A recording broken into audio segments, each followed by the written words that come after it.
Perfecto. Bueno, pues vamos a empezar. Vamos a escuchar a Valentina Barragán, que es comunicóloga política por la Universidad Nacional Autónoma de México. Es feminista, maestrante en políticas públicas y género por la Facultad Latinoamericana de Ciencias Sociales en la Flaxo, sede de México. Es madre de cuatro, activista y divulgadora en temas de cuidados, género y derechos humanos, e investiga la problemática de los cuidados en la Ciudad de México y forma parte de la coalición Cuidado y Tiempo Propio del Reconocimiento del Derecho al Cuidado. Entonces, voy a compartir tu presentación, ¿vale? Y a partir de este momento tienes 5 minutos para poder eh, presentar. Muchas gracias, gracias a todas las personas que están aquí presentes. Me encanta que podamos compartir y seguir debatiendo estos temas que son cruciales, que voy a poner mi cronómetro para saber cuándo tengo que parar, eh, que son tan importantes para la lucha por la igualdad de género y la transformación de la división sexual del trabajo, ¿no? Que no sé si muchas de las personas estén familiarizadas aquí con ese, ¿no? Con esta división sexual del trabajo que es reconocida como la subordinación económica, social y política de las mujeres.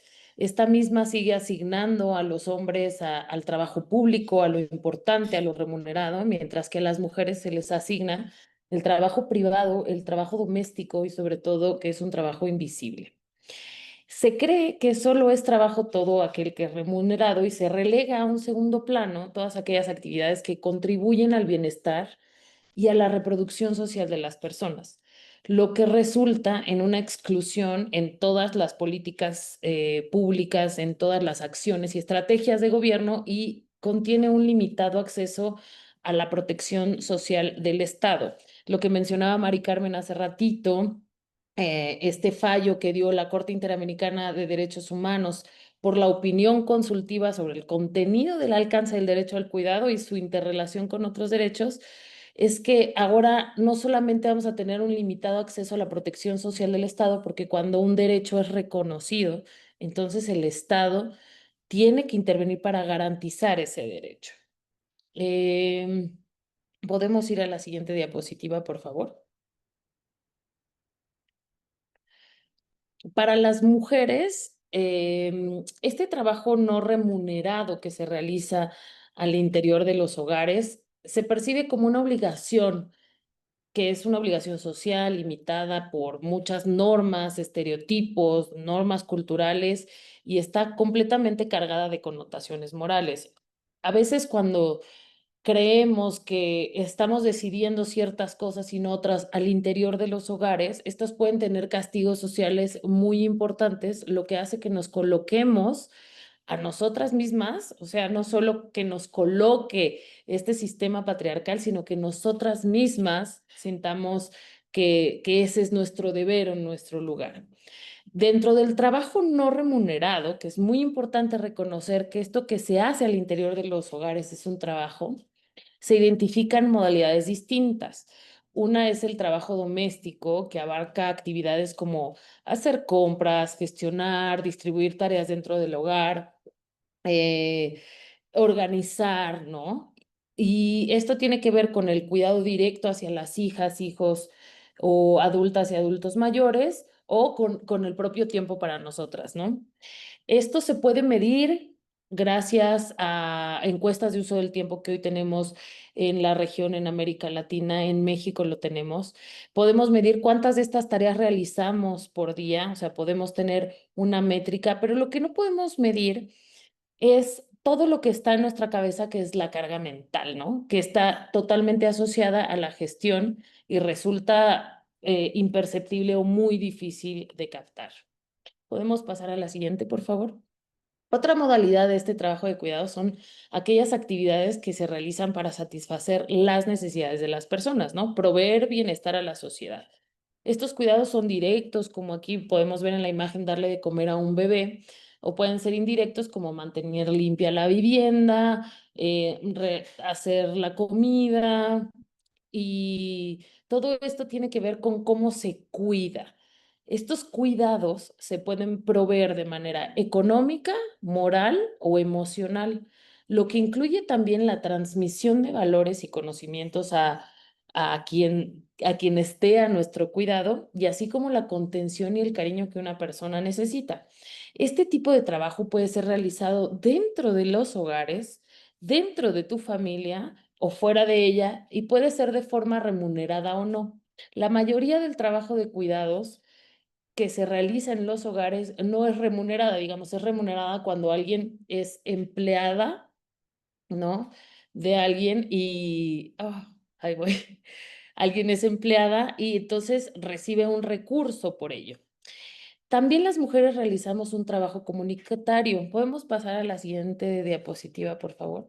Este trabajo comunitario es un trabajo mayor que tampoco es remunerado, que comprende todas las actividades que realizamos de forma desinteresada, como en juntas vecinales o tareas filantrópicas, ¿no? Por ello, el trabajo implica tiempo y, como siempre lo he dicho, el tiempo es un recurso escaso, y este recurso tiene fuertes implicaciones de género y se puede percibir como algo que se gestiona y se decide, pero en el caso de muchas mujeres es una limitación que se sufre. La escasez de tiempo está relacionada directamente con la desigualdad de la distribución del trabajo, especialmente el trabajo doméstico y de cuidados.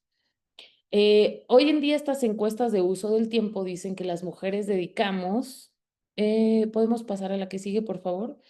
Casi 40 horas a la semana en labores domésticas y de cuidados, mientras que los hombres apenas invierten 15.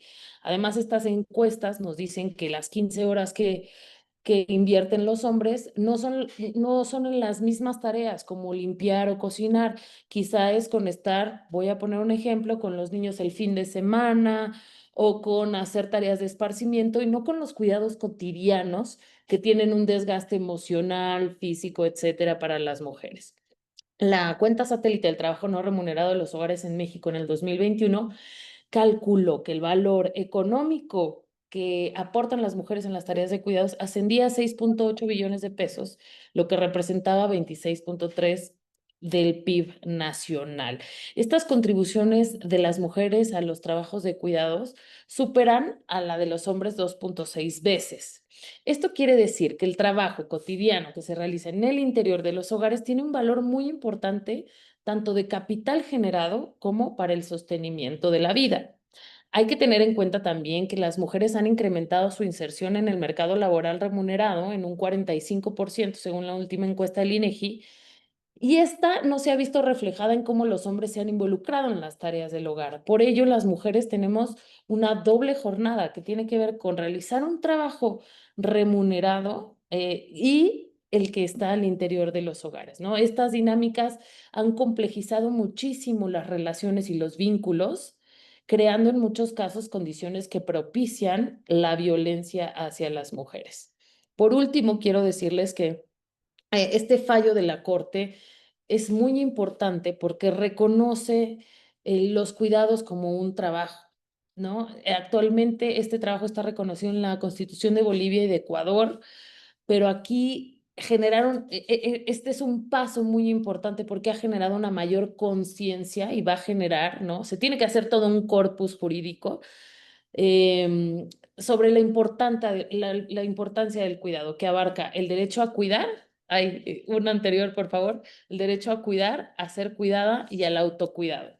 Es fundamental que gracias a este derecho, donde el Estado va a intervenir, se pueda redistribuir equitativamente el trabajo no remunerado entre sexos, pero también entre el Estado, las familias, el mercado y las comunidades. Esto implica establecer estándares claros y universales para el cuidado, con inversiones propias en políticas públicas puntuales, y el día de hoy tenemos la oportunidad de que esto suceda y se considere este derecho en nuestra Constitución Nacional y contribuir a un cambio estructural y transformador que beneficie a las mujeres y a toda la sociedad. Agradezco mucho su atención. Muchas gracias, Mari Carmen. Te cedo la palabra. Muchas gracias, Vale. Sé que hay un montón de cosas que decir, ¿no? Alrededor, pues del tema. Y afortunadamente el día de hoy tenemos una participación como bastante amplia de 6 panelistas, entonces ese es el motivo también por el que nos estamos ajustando a los tiempos, ¿no? Está horrible de mandarte el rojo de tiempo, pero si no lo hago así, creo que nos podemos extender mucho más. Entonces, muchas gracias, Gracias. Vale. Si van teniendo por ahí algunas preguntas que surjan a partir de las intervenciones y de las ponencias de las panelistas. Les pido por favor que las vayan anotando y en el momento en el que tengamos el momento de preguntas y respuestas, entonces podremos lanzarlas. Pasamos con la segunda participación, que está a cargo de Gabriela Pérez Bazán, que es académica e investigadora en estudios de género y Derechos Humanos e Igualdad, doctorada en Género y Estudios Feministas por la Benemérita Universidad Autónoma de Puebla.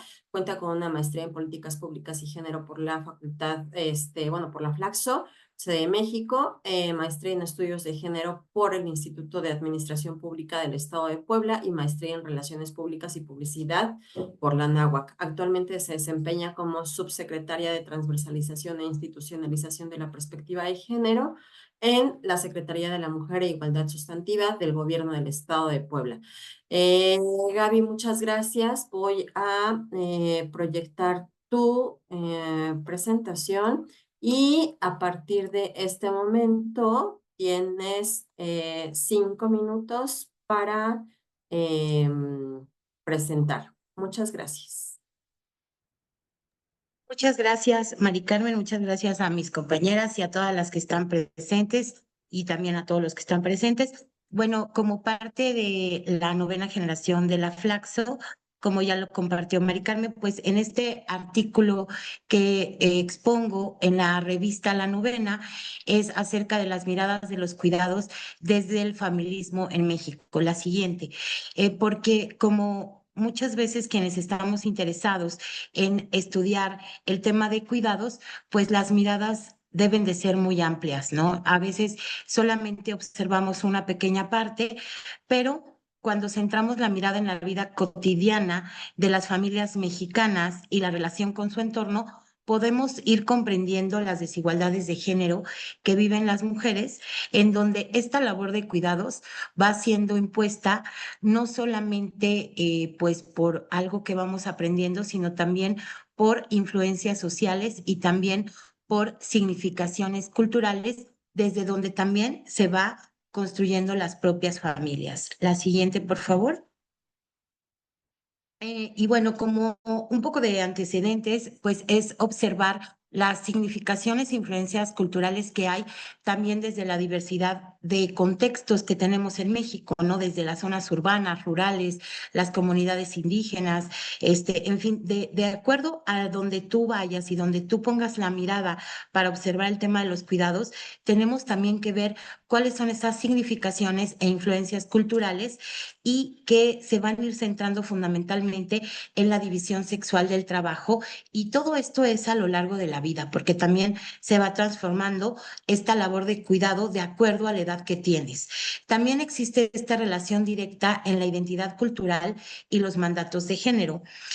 Otro de los antecedentes importantes que hay que observar en las familias mexicanas es las brechas de género y la desigualdad que siempre colocan, bueno, en la mayoría de las ocasiones, colocan al frente a las mujeres en los cuidados y la perspectiva androcéntrica que coloca al centro de las justificaciones también los estereotipos y los machismos que tenemos pues en nuestra cultura. La siguiente, por favor. Bueno, cuando buscas una definición de qué es la familia, ¿no? A mí, pues, he buscado muchas definiciones y la que me hizo mucho sentido es la de Yolanda Puyana, que nos dice que es importante analizar los tipos de familia y que la mayoría de las definiciones la consideran la célula básica de la sociedad, pero no visibilizan que dentro de este grupo de personas la mayor concentración de responsabilidades de cuidados y también de satisfacciones emocionales está feminizada. O sea, quiere decir que dentro de estas pues definiciones no está considerado estas situaciones donde pues también muchas veces escuchamos en la sociedad que la mayor responsabilidad de los valores de la sociedad, de la descomposición social, se le atribuye la raíz de los problemas sociales a las familias y también inclusive los problemas comunitarios.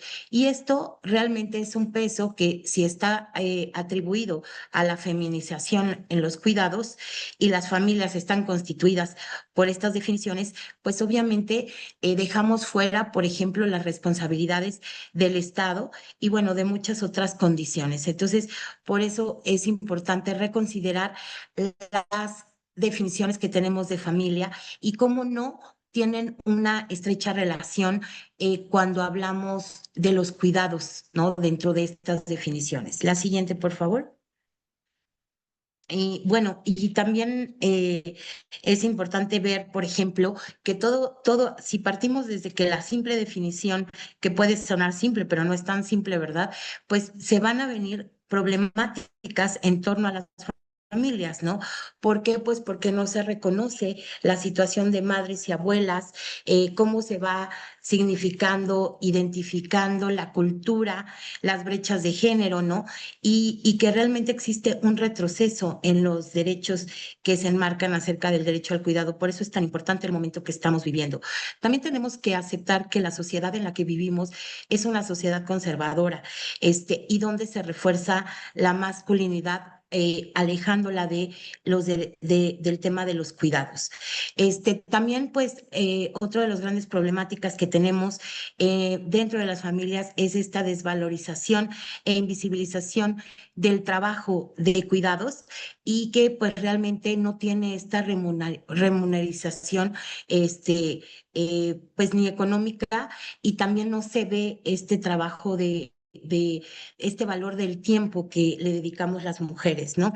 Y bueno, sin duda, pues también al no tener un sistema de cuidados, pues no se reconoce la labor y obviamente se evidencia la falta de políticas públicas. Y esto también lo podemos observar en las encuestas que hay, donde la carga de cuidados, pues el 75% del trabajo recae en las mujeres en trabajos no remunerados. Y bueno, que seguramente esto lo podríamos ir observando más, ¿no? Y bueno, para cerrar, el entendimiento comunitario de los cuidados es muy importante y para hablar de justicia social e igualdad sustantiva se deben de impulsar estas políticas públicas por el derecho al cuidado, pero no solamente pues por ideas que vayamos tomando, ¿no? Sino también comprender los procesos de aprendizaje y también los tipos de familia en donde vamos a aplicar estas políticas públicas y sin dejar de lado la corresponsabilidad del país y el Estado que lo garantice. Y bueno, muchas gracias. Muchas gracias, Gabriela, por tu presentación. Vamos ahora con nuestra tercera panelista, que es Aline. Aline, voy a leer una breve semblanza. Es especialista en comunicación, políticas públicas y género, con una sólida trayectoria en investigación y liderazgo de proyectos, mediadora certificada, experta en diversidad e inclusión. Actualmente cursa la maestría en Administración Pública y Políticas Públicas y Economía, aplicada en el Instituto Tecnológico de Estudios Superiores de Monterrey, donde también colabora en la Iniciativa para la Transición Económica y Demográfica de la EGO y ITP. Ha publicado en revistas académicas sobre género y comunicación y ha participado como ponente en diversos foros, ha liderado y participado en proyectos estratégicos en diversas instituciones y destaca su labor en Impulso Digital, Incubadora, Míticas, BBVA, etcétera. Adelante, Aline, tenemos 5 minutos para escuchar. Muchas gracias y muchas gracias a la novena y a Colaboratorio Feminista por este impulso y este esfuerzo con el boletín. Y yo les voy a platicar un poco más, entendiendo que es una necesidad garantizar el derecho al cuidado, ¿cómo lo podemos hacer desde la parte financiera y fiscal del sistema mexicano en México, teniendo en mente que se ha propuesto mucho, han propuesto mucho y muchas veces un sistema nacional de cuidados en México? Así como está el Sistema Nacional de Cuidados, han propuesto también otras iniciativas que van más hacia lo local, pero en este caso yo quiero platicar de cómo le vamos a hacer o cómo le podríamos hacer para impulsar un Sistema Nacional de Cuidados en México y que sea financieramente y fiscalmente sostenible. Pues actualmente representaría un gasto del 1.4% del PIB a nivel nacional, invertir en un Sistema Nacional de Cuidados en México, lo que incrementaría la deuda que ya tenemos actualmente, llevándola hasta el menos 6.5% del PIB nacional. Y no queremos que esta deuda sea más grande o que siga afectando más al sistema fiscal y que lo haga insostenible para las siguientes generaciones, que son aquellas que van a pagar el precio que ahora estemos implementando diversos programas. Entonces, ¿qué propongo que hagamos para que esto no sea insostenible ni para las siguientes generaciones y que tampoco afecte a las personas más vulnerables? Me propongo un modelo que se financie de manera mixta, esto a través del ejemplo que ya hemos tenido de diferentes países, tanto en América Latina como también a nivel global, que puede ser enfocándonos en rentas generales, al igual que lo han hecho múltiples países, que sea la principal vía de financiamiento, pero otra vez para que no sea insostenible, eh, enfocarlo igual con otros modelos de financiamiento, como puede ser el caso de Canadá, que implementó un impuesto específico para empleadores con nóminas que sean superiores de $500,000 canadienses anuales. En este caso, implementarlo con las necesidades específicas de México.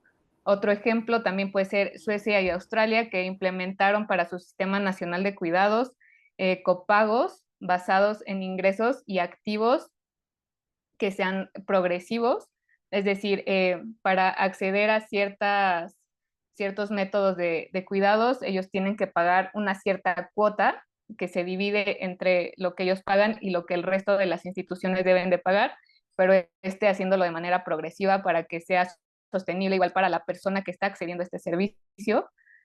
Otro método es el que ha sucedido en Uruguay y Ecuador, en los cuales existen convenios interinstitucionales, en los cuales las diferentes industrias aportan diferentes recursos para hacer que los cuidados sean accesibles para todas las personas. Algo similar sucede en el caso de Monterrey, donde ya existe un sistema de cuidados local que se llama Banco de Tiempo, donde las instituciones ofrecen ciertos recursos para que las personas puedan acceder a, un ejemplo, cortes de cabello, baño, entre muchas otras. También otro ejemplo que tenemos internacional es Costa Rica, de cómo se pueden aplicar impuestos a bienes específicos, y trasladándolo a México, ¿qué podemos hacer con el IEPS, que es el impuesto a bienes específicos? Y yo propongo aumentar este impuesto, sobre todo en licor y cigarros, y así podemos reducir las externalidades negativas que derivan del consumo de estos productos. Y a todo esto podemos englobar estos diferentes métodos de financiamiento para que el Sistema Nacional de Cuidados sea factible y sea sostenible para el sistema fiscal mexicano, y que esto no signifique para las siguientes generaciones que sea una deuda que tengan que pagar a futuro, y que en la actualidad también podamos eh, acceder a un sistema nacional de cuidados. Este sería como un como si el gobierno podría decir que no aumentaría el gasto a nivel nacional, sino que se puede balancear con los diferentes métodos. Existen diferentes riesgos, pero eso lo podemos platicar igual posteriormente. Muchas gracias, Mari Carmen. Muchas gracias, Aline. Justo en el tiempo, ¿no? Y bueno, también si tienen alguna pregunta respecto a la ponencia de Aline, váyanlas anotando y posteriormente las vamos a tener oportunidad de hacerlas. Bueno, pues entonces continuamos ahora con la siguiente ponencia que está a cargo de Catherine. Voy a leer una breve semblanza de Catherine. Ella es politóloga por la Universidad Nacional de Micaela Bastidas y maestra en antropología social. Sus líneas de investigación son sistemas políticos originarios y didáctica en la enseñanza de la ciencia política. Catherine, tienes a partir de este momento 5 minutos para poder presentar. Adelante. Bien, buenas noches o buenas tardes con todos, todas y todes. Hoy quiero contarles sobre una defensora ambiental. Ella se llama Virginia Pinares Ochoa y la principal pregunta que me he realizado en el marco del boletín es, ¿son sus acciones de lucha manifestaciones de cuidados? Sobre ello doy inicio. Antes de pensar quién es Virginia, primero cabe preguntarse qué hace Virginia Pinares Ochoa. Ella se encuentra en un contexto extractivista minero, el corredor minero Las Bambas, en el sur andino peruano, donde coexiste la minería a gran escala y la minería artesanal a pequeña escala. En un primer momento, Virginia lo que hace es tejer colectivamente un conjunto de acciones de lucha que van a reflejar el sentir de las comunidades de Cotabambas, en Apurímac, Perú. De esta manera se fortalecen las relaciones sociales, políticas e internas. Seguidamente, ella ha participado en cargos políticos como de vicepresidenta y que al mismo tiempo también son cargos de representación de su comunidad. Y por otro lado, ella ha liderado protestas. Cabe resaltar aquí que ha sido sentenciada a 8 años y 10 meses de prisión por participación en estas acciones, que a este acto le vamos a llamar la criminalización de la protesta. Hace meses ya ha sido absuelta, se ha realizado una justa justicia al respecto de Virginia. Bien, como nos podemos dar cuenta, el primer acto de Virginia, al momento de tejer, al momento de expresar su sentir, por supuesto, su pensar sobre lo que acontece en su comunidad, hay un ejercicio de cuidado. Seguidamente, cuando ella se involucra en la esfera pública a través del ejercicio de representación, se da el ejercicio de proteger y finalmente a través de estrategias de lucha que le vamos a llamar también, y que en esa línea va Gladys Tutsul, que es la inteligencia comunal, porque no solo es resistir, sino detrás hay una inteligencia comunal, hay un ejercicio de defensa. Por ende, ¿qué hace Virginia? Cuida, protege y defiende. Aquí les muestro, eh, en este caso sería un ciclo repetitivo, ¿no es cierto?, de lo que va haciendo Virginia. Cuidar, que es la fase continua y al mismo tiempo es la base del ejercicio de Virginia, y seguidamente protege, que va a ser una fase de resguardo ante una amenaza latente, y como tercer punto, defiende, que se va a entender como una fase de resistencia activa. Ojo, hay que entender que estos procesos son cíclicos y que están vigentes. Ahora, la pregunta sería, ¿qué cuida Virginia? O más bien, ¿qué cuidados lidera Virginia? En este punto hay que entender lo siguiente, que si bien es cierto, Virginia se dice que ella defiende o cuida el agua, el idioma, el territorio, ¿no es cierto?, el derecho de las mujeres, que me parece muy puntual. Sin embargo, la exploración que he realizado va más allá de. Por tal, afirmo que ella cuida las interacciones políticas en el territorio. Y cuando hablamos de interacciones políticas, estamos hablando del sistema político, de un territorio en específico, ya sea, digamos, un sistema político comunal o un sistema organizativo que habilita y posibilita la vida. De esta manera se asegura la reproducción de la vida.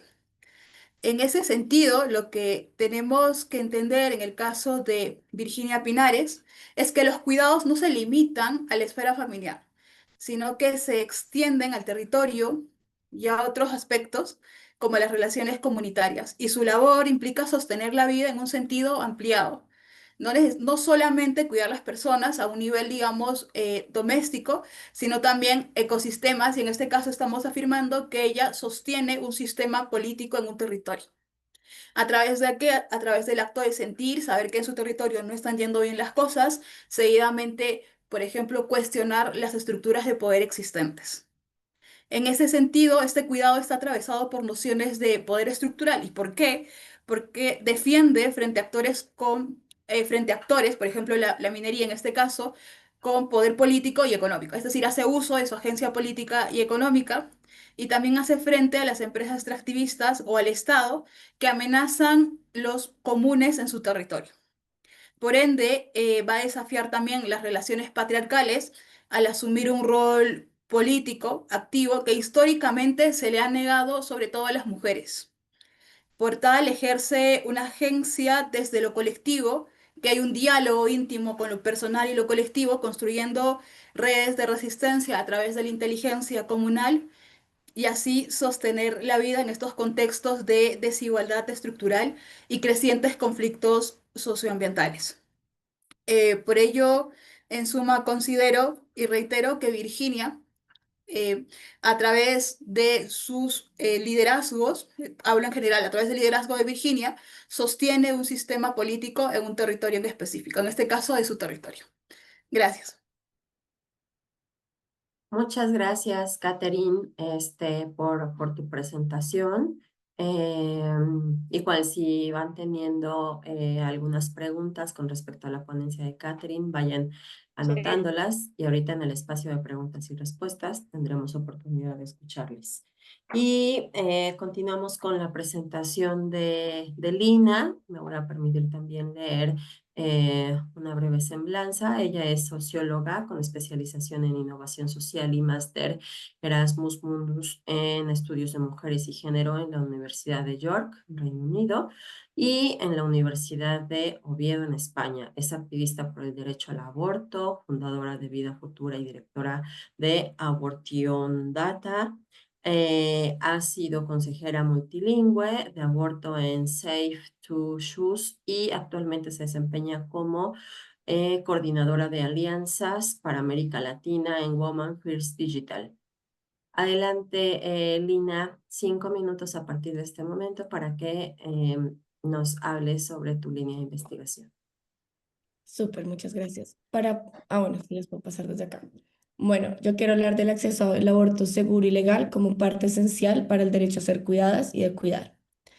Me hubiera encantado poder presentarles un video, la siguiente, para definir qué es aborto, porque no quisiera hacerlo solo en mis palabras o solo con mi definición, pero lo que voy a hacer es traerles, pues les traje como diferentes definiciones.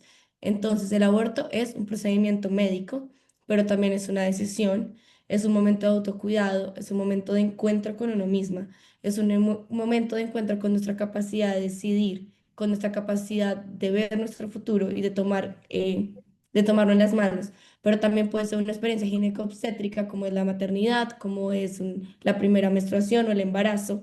También lo podemos definir desde su seguridad como uno de los procedimientos médicos más simples y seguros que hay, o incluso lo podemos definir como un procedimiento muy común, ya que 1 de cada 3 embarazos va a terminar en un aborto inducido.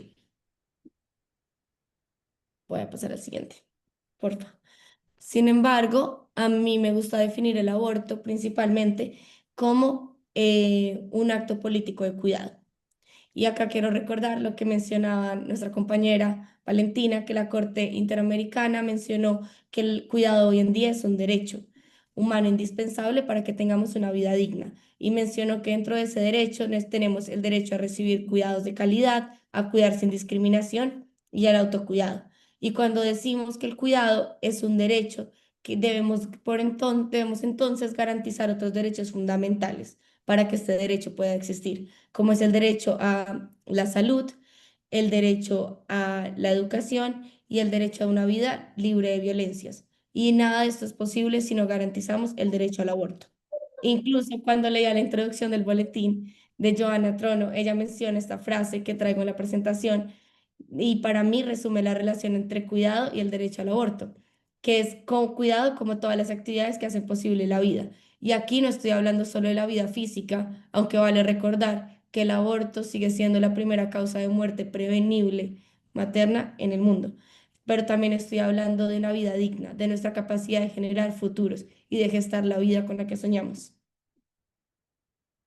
Entonces, cuando estamos diciendo que los estados imponen leyes que criminalizan el aborto, no solo impide que las mujeres, niñas y personas con capacidad de gestar puedan acceder a sus derechos y a su ciudadanía con plenitud, sino que además nos pueden castigar por tener esta ciudadanía y por ejercerla. En este momento en América Latina, 3 países prohíben el aborto de manera total. A nivel mundial, 15.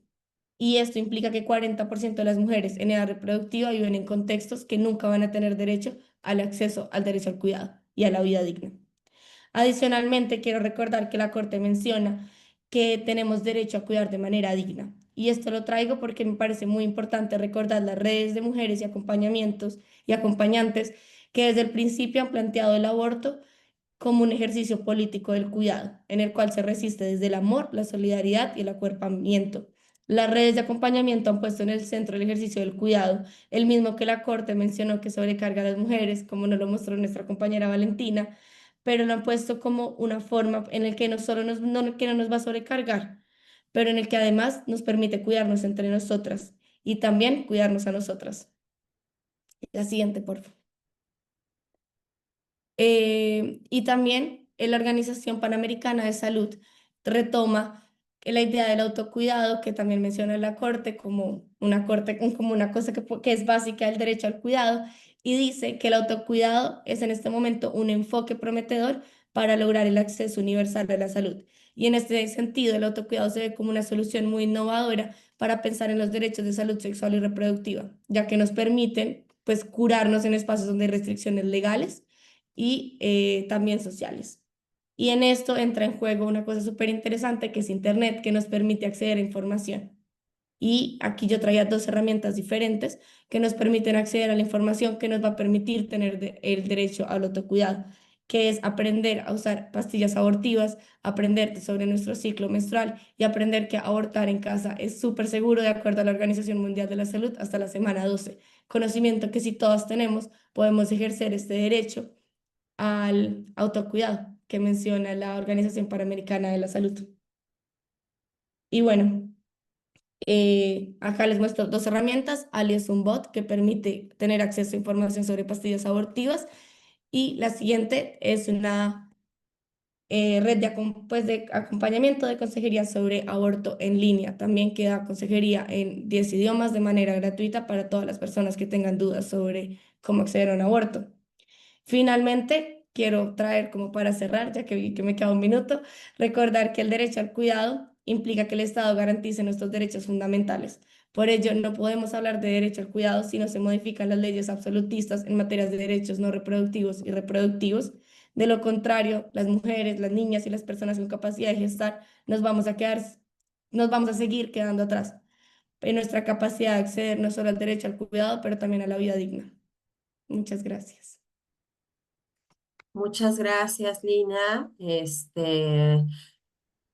Hay un montón de cosas que decir, ¿no? Y que preguntar, pero bueno, pues ya tendremos oportunidad. Vamos a escuchar a nuestra última panelista, que es Ana. Me voy a permitir leer una breve reseña. Ana Carreño es licenciada en Ciencias Políticas y Administración Pública por la Facultad de Ciencias Políticas y Sociales de la UNAM y es egresada de la maestría en Políticas Públicas y Género en la Flaxo México. Y bueno, con una sólida experiencia profesional, ha centrado sus esfuerzos en el desarrollo de investigaciones sobre lactancia en entornos masculinizados, como la industria aeronáutica. Además, ha participado activamente en proyectos para reformar la Ley Federal del Trabajo con el fin de proteger y fomentar la lactancia en este sector. Ana, a partir de este momento tienes 5 minutos para tu presentación. Adelante, muchas gracias.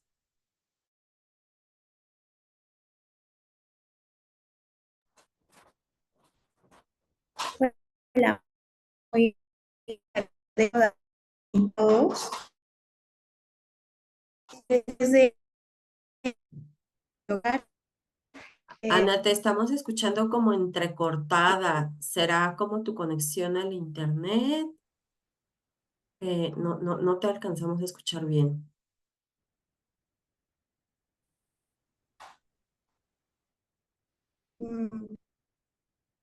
¿Escuchada? Ana,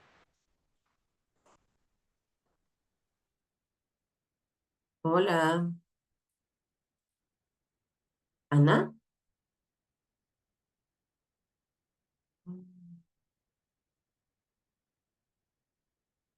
¿Nos escuchas, Ana?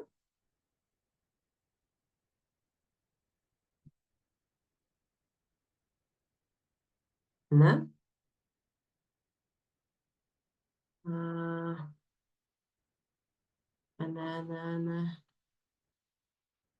Creo que ya se desconectó, ¿cierto? Sí. Ah, no, acá estás. Ana. Hola, Ah, disculpen, está súper lloviendo. sí, te escuchamos muy entrecortada. Si quieres apagar tu cámara, Ana, tal vez eso funciona un poco mejor. Perfecto. ¿Así me Súper. escuchan Sí, mejor? sí. Ok.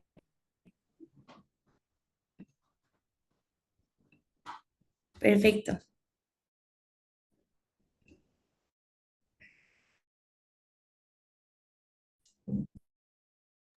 Gracias por estar aquí unos minutos con nosotros.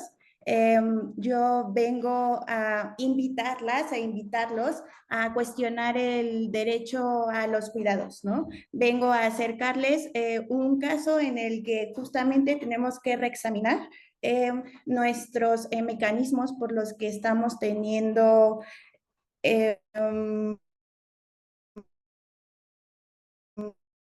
aquí por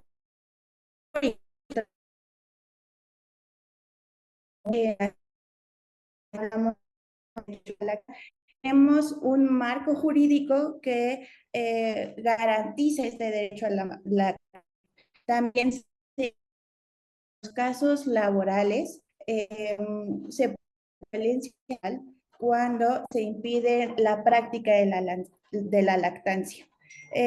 El panorama que tenemos es que existe un periodo para ejercer la lactancia en el ámbito laboral.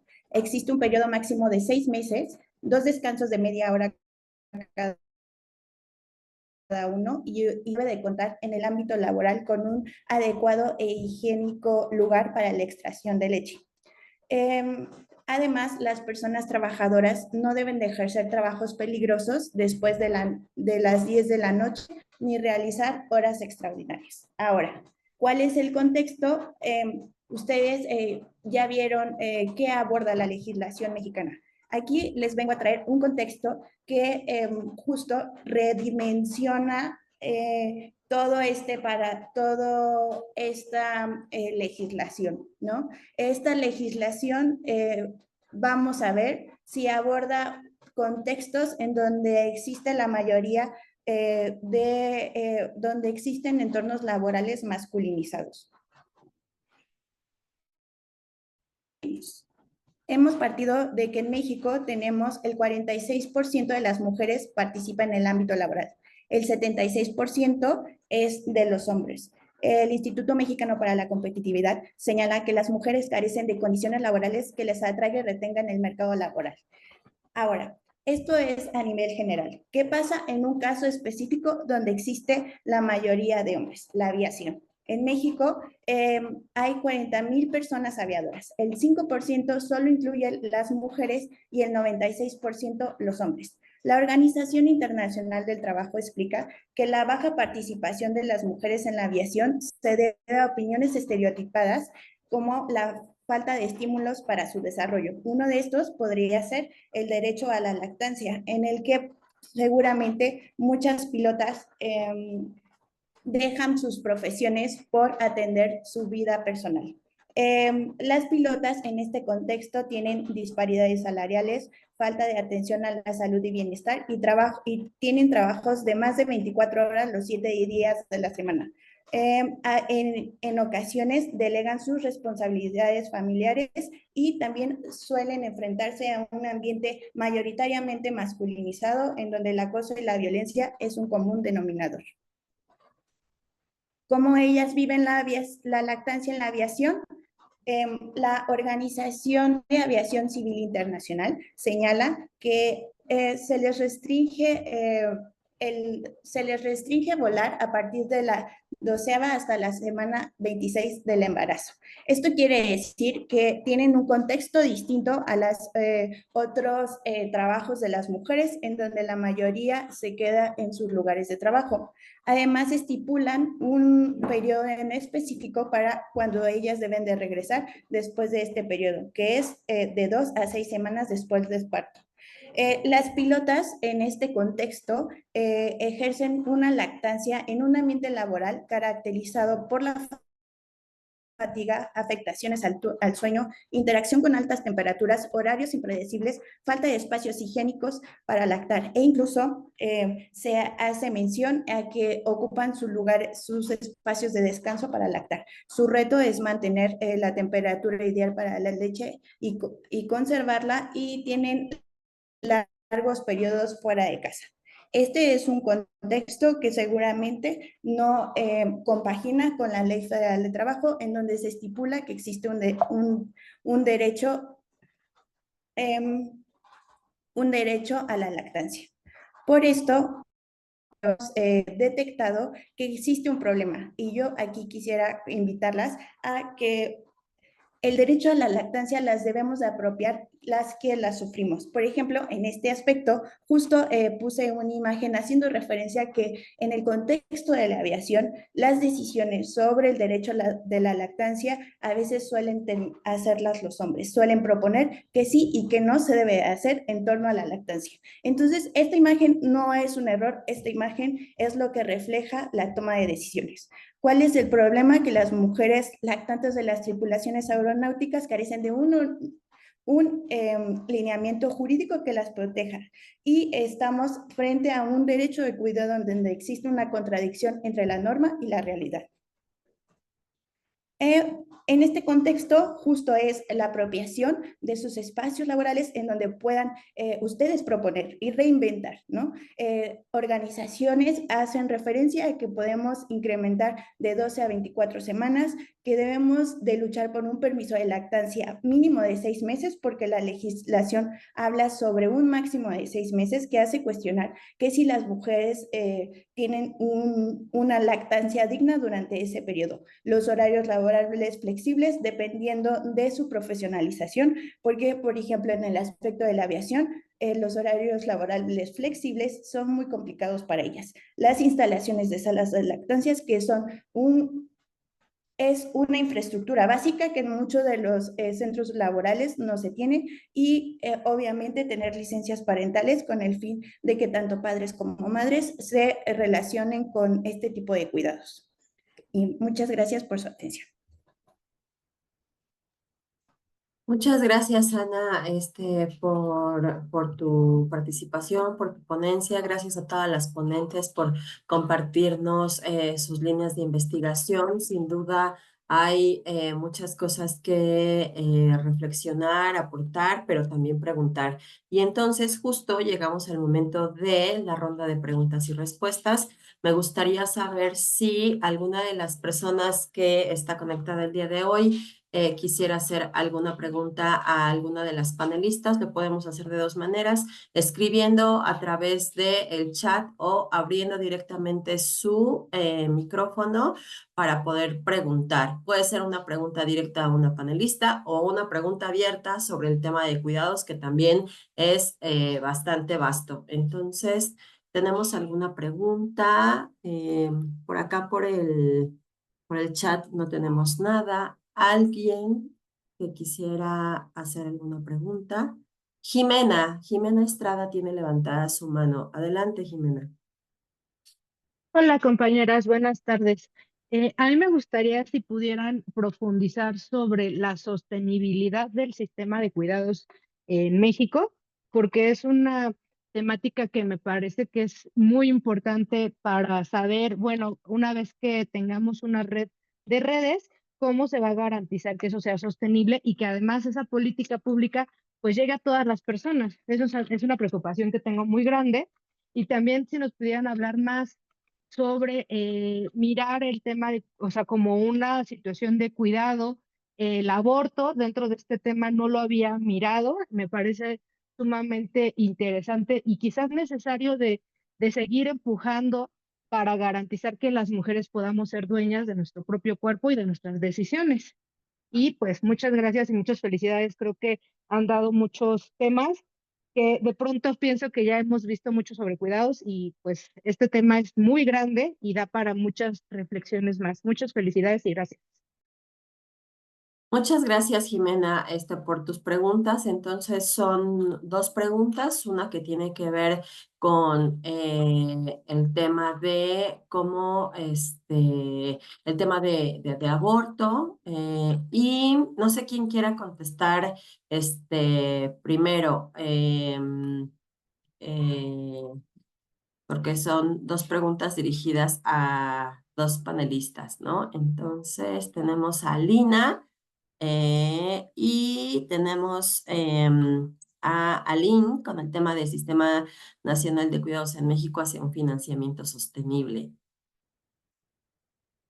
A ver, Aline, adelante. Sí, muchas gracias, Mari Carmen. Y igual muchas gracias a Jimena por la pregunta. Tenemos en México el reto de hacerlo sostenible fiscal y financieramente. En la propuesta aquí que hago en el boletín es utilizar diferentes métodos de financiamiento, no solo para que sea viable en el presente, que es urgente implementar, sino es que un Sistema Nacional de Cuidados Nacional, sí locales, pero que también sea viable a largo plazo, justo para que sea sostenible, para que no solo impacte en nuestra generación, sino en las que vienen, que van a tener muchos otros retos y muchas otras crisis. Entonces, mi propuesta de esto es el financiamiento mixto, que pueda replicarse a través de los años y que sirva para que no se ponga, a ver sí que esta frase común que hemos escuchado mucho, que no se pongan los huevos en una sola canasta y que se diversifique y de esta forma, cuando una de estas pueda estar fallando, no pueda ser suficiente, el resto la sostenga. Y un poco así igual, dejemos redes no solo personales, sino también en el sistema financiero. Muchas gracias, Aline. Y vaya que es un reto, ¿no? Este sostenimiento, que no ponga justo como en riesgo, pues, las finanzas de un país que de por sí ya están comprometidas desde hace muchos años atrás, ¿no? Lina, adelante. Gracias. Bueno, me gusta mucho que traigan, como que resalten el hecho que no siempre se piensa en cuidado cuando se habla de aborto y normalmente hay como dos enfoques para verlo. Una parte es pensar en la relación que existe entre los cuidados y la autonomía reproductiva y no sobrecargar o no hacer que llevemos a cabo cuidados que no hemos decidido. Y es un enfoque que es súper válido y súper necesario, más cuando estamos hablando de una sociedad que vive en crisis de cuidados porque no hay sistemas que nos sostengan, como ya mencionaron todas mis compañeras, pero también el aborto y los procedimientos de aborto como un cuidado en sí mismo, especialmente todo lo que es el aborto desmedicalizado, el aborto con acompañantes, el aborto en casa. Para mí es como el enfoque más bonito de pensarlo como un cuidado en sí mismo y como un cuidado político y sobre cómo nosotros tejemos redes que nos cuidan y nos permite ejercer nuestros derechos, incluso cuando los estados no nos están dejando tener derechos o no los están quitando o no los están vulnerando a través de leyes restrictivas. Entonces, sí, para mí es muy lindo pensar el aborto en sí mismo como una política de cuidado y resistencia. Muchas gracias, Lina. Y bueno, ahora pienso también como en todas las emociones que se gestan alrededor del tema de la interrupción, ¿no? Del embarazo, porque creo que también es una de las cosas, o sea, como el autocuidado, pero más pensado como desde la salud mental, también es algo que queda desdibujado, ¿no? Se habla mucho como desde la parte médica, ¿no? Como esta atención, pero también hay mucho que decir al respecto de las emociones, ¿no? Que entraman, ¿no? ¿Puedo decir algo ahí? Que creo Claro. que habla mucho de, por eso me parece tan lindo el enfoque como de las acompañantes, porque no hablamos solo de un cuidado médico, sino de un cuidado, ya siempre lo enmarcan, en feminista, amoroso y solidario, que es desde ir a acompañar a la persona para hacerle las comidas con las que va a poder hacer el procedimiento, cuidarle los hijos, porque se necesita una red gigante para poder acceder a un procedimiento médico de 24 horas cuando se está sola. claro. no hay red de cuidado. Entonces, sí, son todos estos cuidados que estás diciendo, sostener desde lo cotidiano, que es hacer las comidas, hasta sostener emocionalmente, hasta el procedimiento médico. Muchas gracias, Lina. Cristi, tienes tu mano levantada. Sí, hola, muy buena tarde a todas. Muchísimas felicidades por sus reflexiones. La verdad es que todas muy interesantes como para profundizar con cada una de ustedes en un conversatorio de mínimo 1 hora. Pero bueno, los tiempos nos agarran en curva. Me llama mucho la atención y me quiero quedar como, bueno, con una pregunta para Aline. De tu propuesta, Aline, que haces de cómo pensando en México, que para nosotros es pues muy reciente este tema, ¿no? Y cómo le está entrando el gobierno local, federal, en el caso de la Ciudad de México, cómo implementar esta propuesta de copagos que tú haces, porque se entiende una propuesta donde participa el gobierno, pero también hay una participación en este caso, de las empresas, entiendo. Pero entonces, ¿cómo contraponer la propuesta que está saliendo en nuestro país, donde prácticamente va cargado hacia el presupuesto gubernamental para atender el tema de cuidados? Me gustaría que pudieras un poco darnos luz.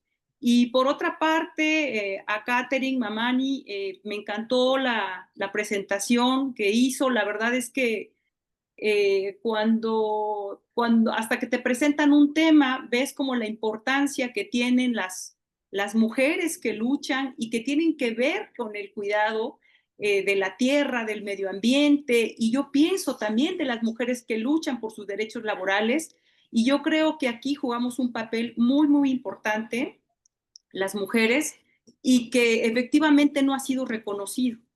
Entonces, de verdad me encantó tu presentación. Ojalá y pudiéramos más adelante pues poder seguir conversando de este tema. Y bueno, pues a todas las demás compañeras, muchas, muchas felicidades. Muchas gracias por sus respuestas. Gracias, Cristi. Aline. Muchas gracias, Cristi.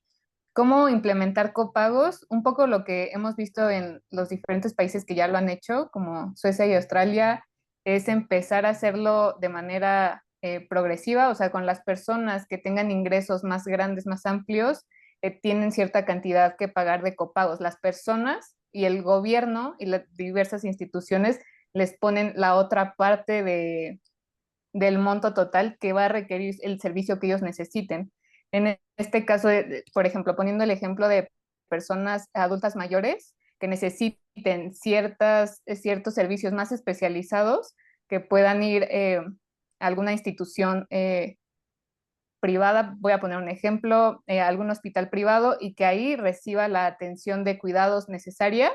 Y en este caso, la persona presentaría el pago de copago, que justo sería este, y el otro monto, el gobierno, y si es que hay algún convenio interinstitucional, por eso lo pongo como en un marco de diferentes métodos de financiamiento, ¿no? Que juntos pueden hacer algo muy, muy robusto.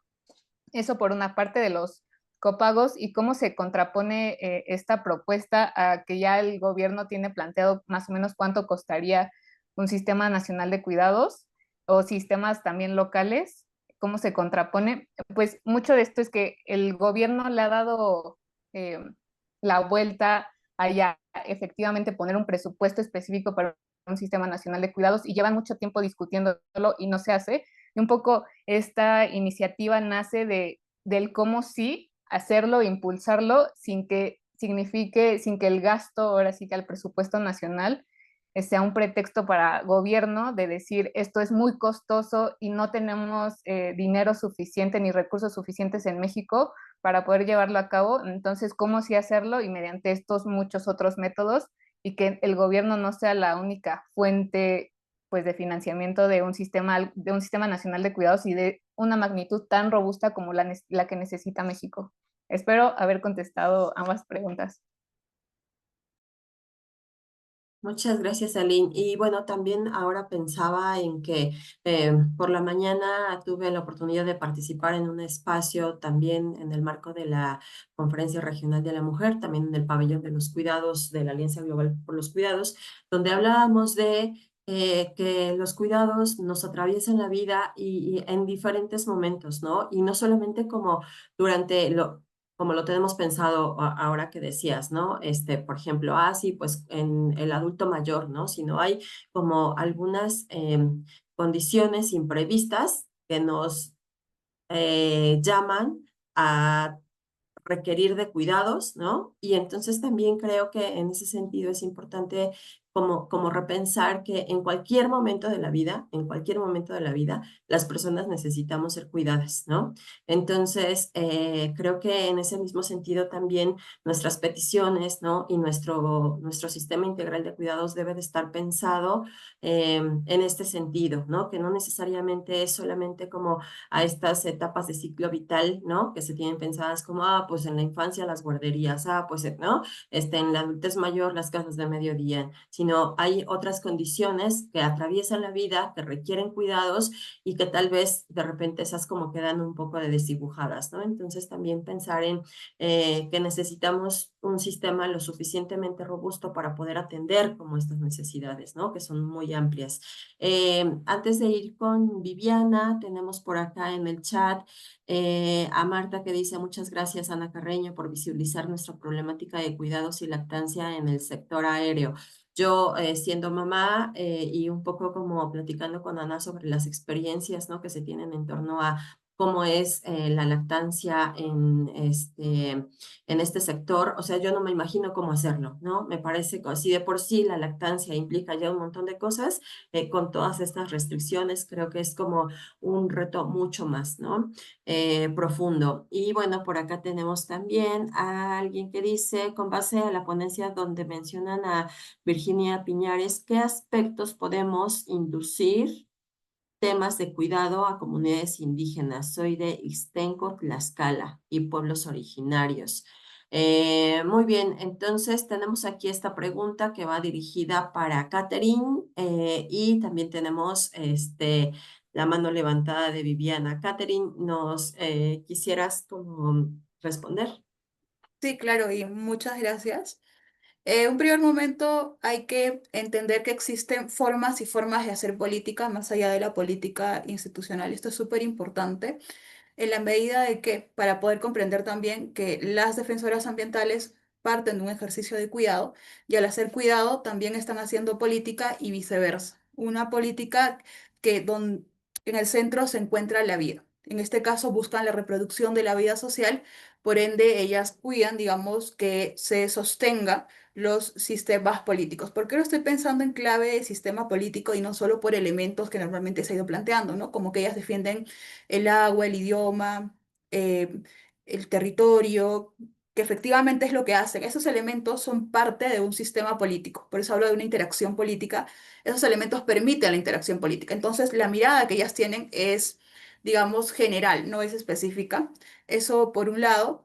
Y por otro lado también, que en este proceso de querer cuidar a través del cuestionamiento, por ejemplo, las estructuras de poder, ellas utilizan los cuidados como relaciones sociales, es decir, los cuidados son parte de los sistemas políticos. Entonces, retornando a mi reflexión inicial, que es importante salir de la esfera de que la política únicamente se encuentra en partidos políticos o en términos institucionales, también pensar que es posible hacer política en otros espacios y existen múltiples formas de hacer política y que los cuidados en estos contextos de resistencia que mayoritariamente se le llama, son alta y totalmente políticos y que hay una íntima relación entre lo personal, es decir, en el espacio del hogar de, por ejemplo, la defensora ambiental que comento, y al mismo tiempo esto se va extrapolando a lo colectivo y viceversa. Lo personal y colectivo están íntimamente vinculados. Otro aspecto importante a tener en cuenta es que estos cuidados en clave colectivo que se van dando también están sostenidos por el conjunto de vinculaciones entre, por ejemplo, mujer-naturaleza, es decir, mujer que tiene el diálogo con sus manantes, con sus ojos de agua, con sus embrios, etcétera, que ahí también hay una forma de visibilizar el autocuidado. Es así como las mujeres de contexto, sobre todo, que están situados por el extractivismo minero, que muchas veces se sienten, digamos, maltratadas y muchas de ellas portan mucha carga emocional, mucha carga psicológica por lo acontecido, tienden a dialogar con sus sembríos, con el río, y es una forma de sostener su autocuidado, ¿no? Allí, por ejemplo, a tener en cuenta. Y finalmente, otro aspecto también que me parece importante es que consideremos y pensemos que en el espacio de las comunidades campesinas, comunidades indígenas o similares, existen sistemas políticos organizativos. Hay que partir de ese presupuesto y no solamente mirar a las comunidades como, como costumbre, folclore, artesanía, sino que existen sistemas políticos organizativos que posibilitan y habilitan la vida y que al interior de la misma una forma de relación social son los cuidados. Eso. Muchas gracias, Catherine, por tu respuesta amplia. Y bueno, escuchamos a Viviana. Gracias. Yo solo quería decir que esta reunión de 1 hora me hizo refrescar todos los temas de cuidado, pero sobre todo observar que en cualquier momento nosotras podemos estar cuidando, que puede ser, como bien lo explicaron, desde el hogar, pero también en el espacio público, en el espacio comunitario, y siempre somos la mayoría las mujeres que estamos ahora atendiendo a personas en situación de calle, atendiendo a niñas y niños que están en contextos de violencia y hay que cuidar también en ese entorno. Y esto me hizo recordar mucho tu tema, Catherine. Y bueno, también me siento muy feliz de este espacio que han organizado mis colegas de la novena, porque pude conocer a Lynn, pude conocer a Catherine, pude conocer a Lina. Las leímos muchísimo, las hemos leído frecuentemente, las hemos leído más de 3, 5 veces por todo el trabajo de la publicación del boletín. Ya ahora que les vemos las caritas, ahora que escuchamos sus voces, ahora que nos comunican de viva voz los contenidos, se alegran demasiado los corazones. Muchas felicidades, Lina, Aline, Catherine, y también a Vale, a Gaby, a Ana, por esta exposición del día de hoy. Mil gracias.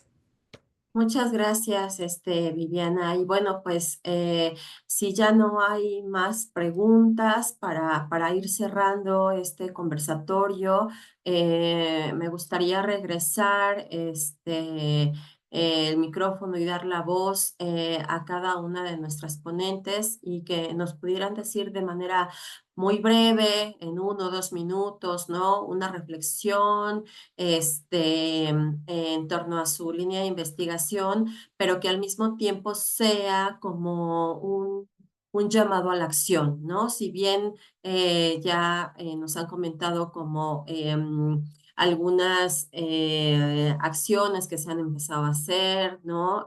Como de manera contundente, cuáles serían como los siguientes pasos, ¿no? Como muy precisos para pues llegar, ¿no? Como a los objetivos, ¿no? Que se han estado planteando a partir de lo que escriben, a partir de lo que investigan, ¿no? Ustedes mismas, ¿no? Como desde donde están realizando, ¿no? Sus investigaciones o su trabajo, ¿qué sigue? ¿Cuáles son los siguientes pasos? ¿Cuáles serían el llamado a la acción por parte de la población en general, ¿no? ¿A qué nos invitan? Muy breve, 1 o 2 minutos.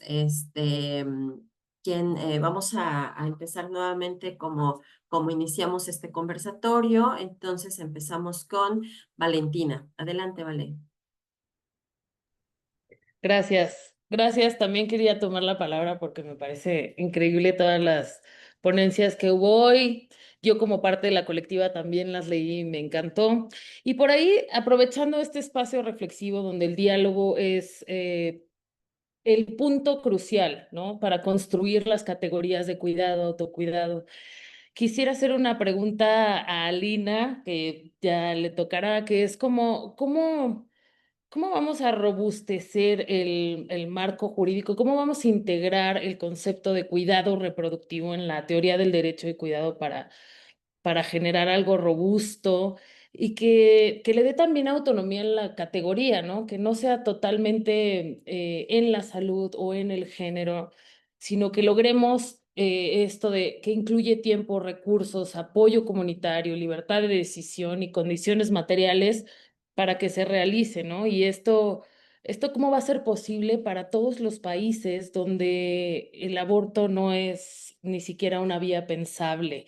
¿Cómo es que la Corte va a influir en esto para esos países? Bueno, esa es mi pregunta. Y como pues es el diálogo lo que construye nuestras identidades también como mujeres cuidadoras que nos atraviesan los cuidados de muchas maneras, que platicaba hace poco con mis amigas profesionistas y muchas de nosotras estábamos en una situación donde no podíamos terminar la tesis y decíamos por qué. Entonces, todas, sin excepción, estábamos atravesadas por experiencias de cuidados hacia nuestras madres, padres y también las que tenemos hijas e hijos.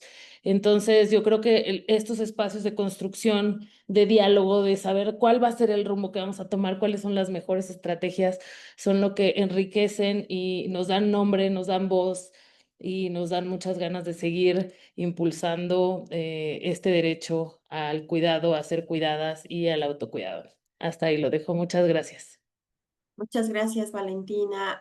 Gabriela, ¿nos quisieras regalar una última reflexión, un llamado a la acción? ¿Cuáles son los siguientes pasos en torno a tu investigación? Claro que sí, muchísimas gracias y gracias a todas. También coincido con mis compañeras. Es un honor pues estar aquí compartiendo este espacio y escucharlas. Y creo que gran parte es seguir analizando y ver que los cuidados es un tema que tiene muchas miradas. Obviamente tenemos que empezar a ver las políticas públicas con esas miradas diversas, ¿no? No solamente centrarlas en algo simplemente material con políticas públicas comunes. O sea, creo que sí es importante que se pueda ver y observar que se necesitan recursos ya desde ya, ¿no? Recursos de financiamientos, gasto social, gasto fiscal, como decía nuestra compañera, también pues ampliar el tema de los servicios hacia otras miradas y que realmente si no consideramos ahorita que ya estamos analizando el tema de derecho al cuidado, creo que si no lo hacemos así, pues podemos seguir hablando de justicia social e igualdad sustantiva. Creo que se debe impulsar políticas públicas por el derecho al cuidado. También comprender los procesos de aprendizaje de las diversas comunidades, no hacer copias en todas las comunidades, sino realmente ir de acuerdo a los enfoques y a los contextos que pues vamos analizando o desde dónde partimos, ¿no? Creo que las grandes aportaciones de nuestras compañeras como Aline, que centran su mirada en un solo enfoque y de ahí se analiza, se mira, y así es como realmente podremos observar. Y bueno, desde mi artículo que hablé de las familias, pues también no darle el peso a las familias, solamente el tema de los cuidados, ¿no? Sino también llamar al Estado y a las comunidades a adoptar la corresponsabilidad desde estas miradas y también hacer acciones que puedan avanzar el derecho al cuidado. Muchísimas gracias y un honor estar aquí con ustedes. Muchas gracias, Gabriela. Aline, 1 o 2 minutos para concluir, para hacer el llamado a la acción. ¿Cuáles son los siguientes pasos en torno a tu tema de investigación? Claro, muchas gracias.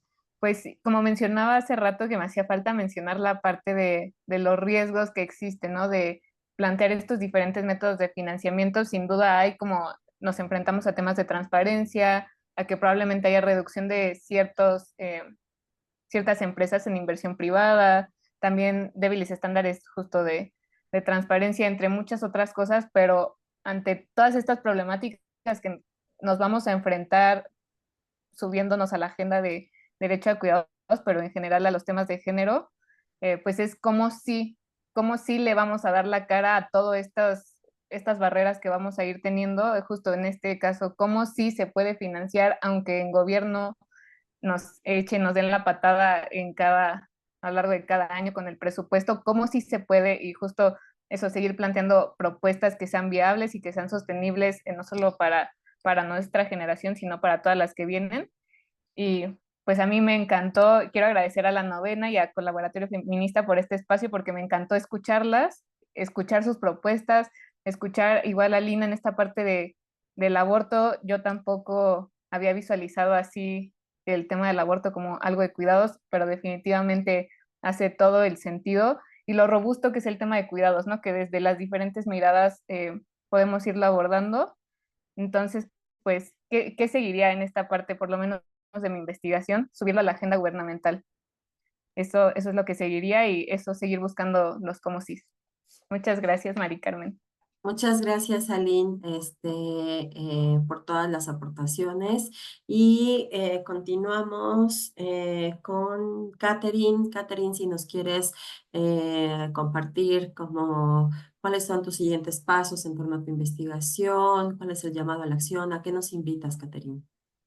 Vale, primero un llamado que pienso rápidamente es que los cuidados de los sistemas políticos en contextos extractivistas ejercidos por las defensoras ambientales debería ser un tema de agenda del ejercicio de nuestras ciudadanías y un reto de investigación que definitivamente tengo que problematizar respecto es problematizar en torno a tres categorías. La primera categoría, defensoras ambientales; segunda categoría, criminalización de la protesta; y tercera categoría, derecho a los cuidados. ¿Cómo puedo vincular estas tres categorías? Creo que es mi próximo reto a indagar. Eso.